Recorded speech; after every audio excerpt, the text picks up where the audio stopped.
How's everyone doing? Today I have a Blu-ray and DVD update with 9 pickups, and if you've seen any of these movies, definitely let me know what you think of them.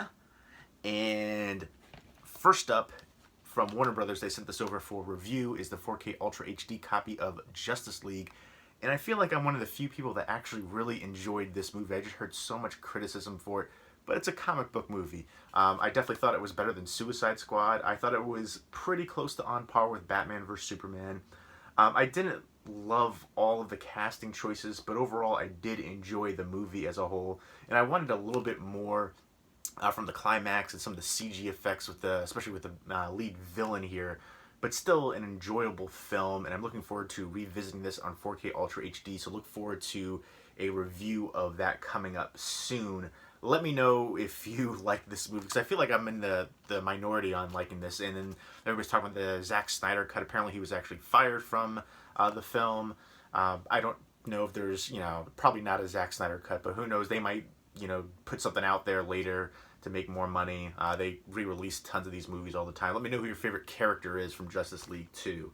Not necessarily from the movie, from the comic books as well. I always liked Martian Manhunter, but we'll see what they do in the future with the DC universe. I think Marvel's killing them cinematically. And I was always more of a Marvel fan, comic book wise as well, growing up. But then I really liked Image. But next up is Children of the Corn from Lionsgate, and this is their newest one, Runaway. This is the 10th Children of the Corn movie. I'm not sure if a lot of people are aware that there's 10 Children of the Corn movies out there. And I actually like some of the sequels, like Urban Harvest. I really enjoyed that one. This one, though, I didn't really care for it. I thought it was basically forgettable, kind of generic. I like the lead actress a lot right there. I thought she was really talented, but I think her talents were underutilized. Some of the supporting cast was good here, too. This is directed by John Gallagher, who did Feast, and his father, Clu Gallagher, makes an appearance in here as a small role. So good to see them. I expected better from him, though. He's done some really good films that I've enjoyed. This one, to me, again, just too basic. She was one of the surviving kids from that burned down the cornfield, and she's trying to run away with her child, and she feels like she's constantly being chased, and she ends up in this small town, and she has these visions, and it plays out kind of formulaic. Again, I felt like they could do so much more with this series. Evil Killer Kid movies are one of those genres that freaks me out the most. Alien Abductions, number one, Killer Dolls and Mannequins, and then Evil Killer Kids. Those are like the top 3 kind of horror movies that freak me out the most, subgenres. But yeah, just a bit disappointing. But I like the lead actress a lot. I hope to see her in more things. Her name is Marcy Miller.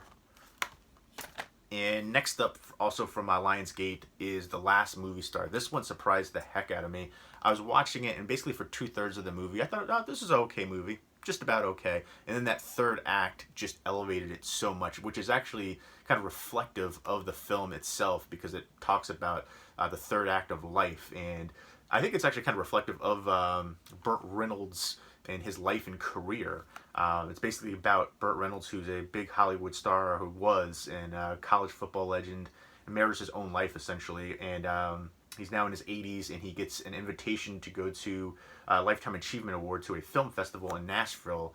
And Chevy Chase is his friend. He's like, yeah, go ahead, go. I heard good things about this film festival. And he goes there, and it's like this rinky-dink little thing, and he's just, kind of upset and wants to leave immediately. And Ariel Winter is basically driving him around, and she's basically the stereotypical millennial attached to her phone, dressing very scantily clad, and there's basically a whole range of emotions that he goes through, and he's from Tennessee, and he revisits his places where he grew up and goes through emotions and memories. And there's a speech towards the end of the movie that just hits you right there. That speech was just so emotionally moving. And Ariel Winter is stunning. She is a gorgeous young actress. I feel like a dirty old man saying that, because she's just 20 years old. And it's funny because I recently fell into a YouTube hole of videos, and sometimes they have the recommended ones, and you just keep watching them. And one of them was like a celebrity gossip kind of thing, and that turned into one where they were talking about Aero Winter.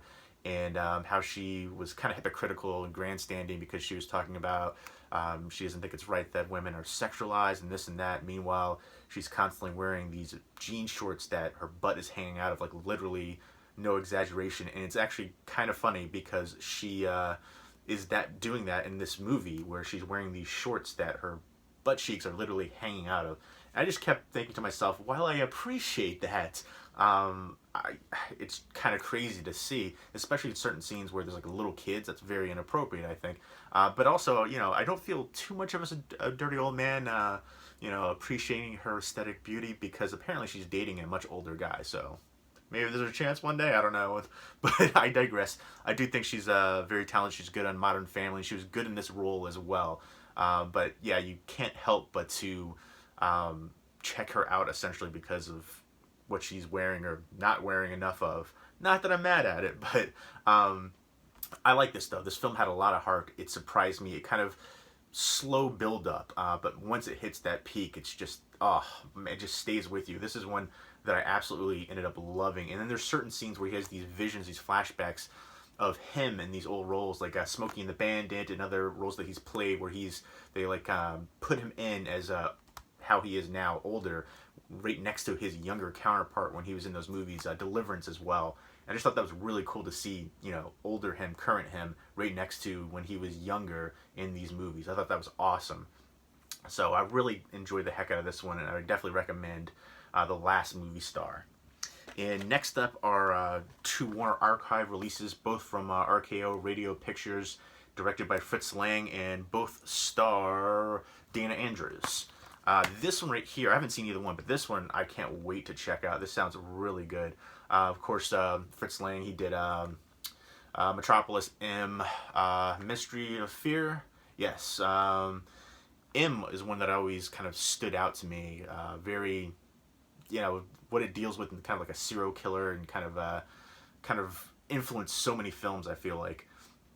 But they talk about on here too that he kind of influenced film noir.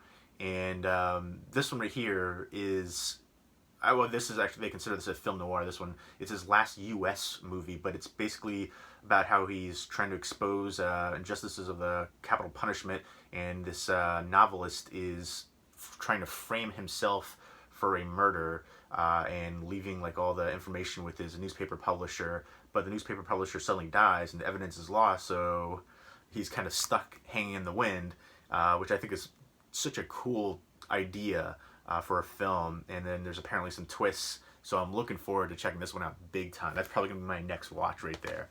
And then next up is While the City Sleeps, who will crack the case of the Lipstick Killer. So it's a serial killer movie, and they write in lipstick "Ask Mother" after the murder, or at the murder scenes.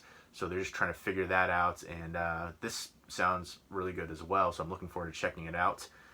So let me know what your favorite Fritz Lang movie is. Next up from AMC and Lionsgate is Into the Badlands, complete second season. I've only seen episodes here and there, and I thought the action sequences and martial arts were top notch, really amazing.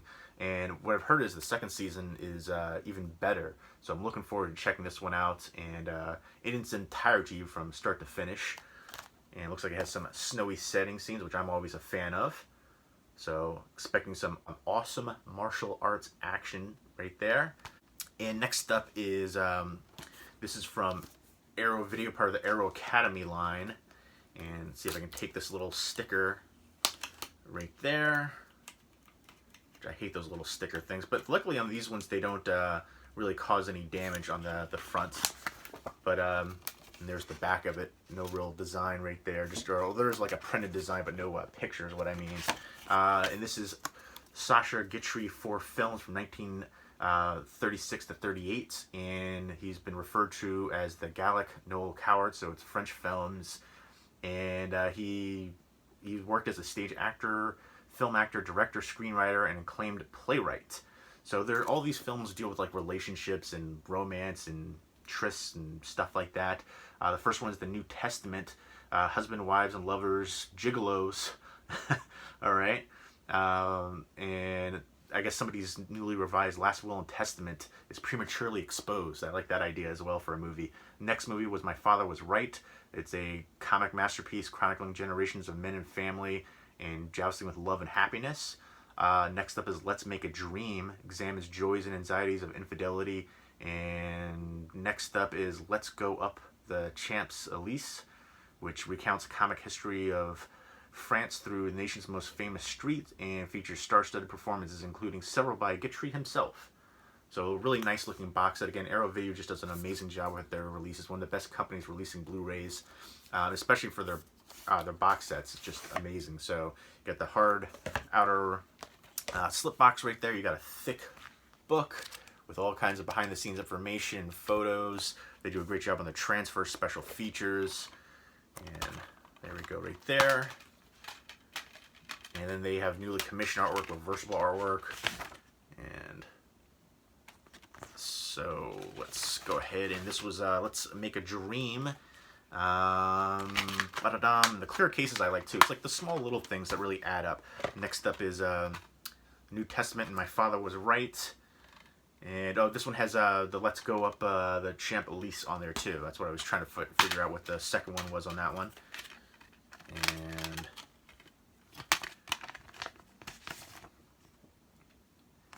And I like how they include advertisements for their other releases as well, because some of the artwork is just stunning. A lot of times I kind of wish there was more slipcovers, so you could do the newly commissioned artwork and then have the, when you lift it up, the interior artwork for the original, because sometimes it's hard to choose.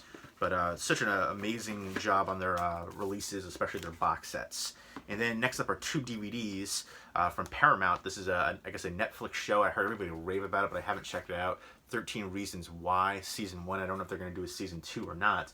But this is basically about a young girl who commits suicide, and she leaves cassette tapes, which I always found odd. Cassette tapes in this day and age. But on the cassette tapes are basically, each episode, I believe, is like a reason why, and like people who contributed, or she considers to have contributed to her suicide and what she went through in high school and stuff like that. So she gives them to somebody, and I guess the guy had a crush on her, so that's kind of interesting. And then there's all new cast interviews and beyond the reason why for the special features on here. But nice slipcover for it. I wish this would have had a Blu-ray release. This is a DVD only. So looking forward to checking it out. And then the headphones are glossy and embossed. And last but not least, at least hopefully not, this sounds interesting. It's from Pics Films, and I love the artwork right there on the front cover and the back, and the interior artwork, as well as the disc artwork, which is the same as the back though. But this is the first American Nollywood film. And it's basically about a white tourist going to West Africa who is possessed by a ghost after acting in a Nollywood movie. And it's basically talking about the influence of African cinema, Christianity, witchcraft, and kind of symbolic imagery of the white man in Africa, whether it be the tourist, missionary, actor, or ghost. It's filmed on with a micro budget in Ghana and Nigeria in 2013. So yeah, Nollywood, I guess, is Nigerian Hollywood, and so it's the first American Nollywood film. And a very short film, only 67 minutes, but I'm looking forward to checking this one out. It'll be my first, I believe, my first Nigerian film. Actually, maybe not. I remember seeing one, Children of the Mountain, which was one of my favorite movies of, I think, 2016. I don't know if that was, maybe it was Ghana, but yeah. But yeah, looking forward to this. Pics puts out some really good international films that I've seen. In fact, I think Children of the Mountain might have been, I don't think it actually has a physical release, but I was sent a screener, and it might have been from them as well. So looking forward to checking these out. If you've seen any of them, definitely let me know what you think of them, and let me know what your favorite from this haul was. Leave me a comment down below. Hope everyone's doing well. Take care.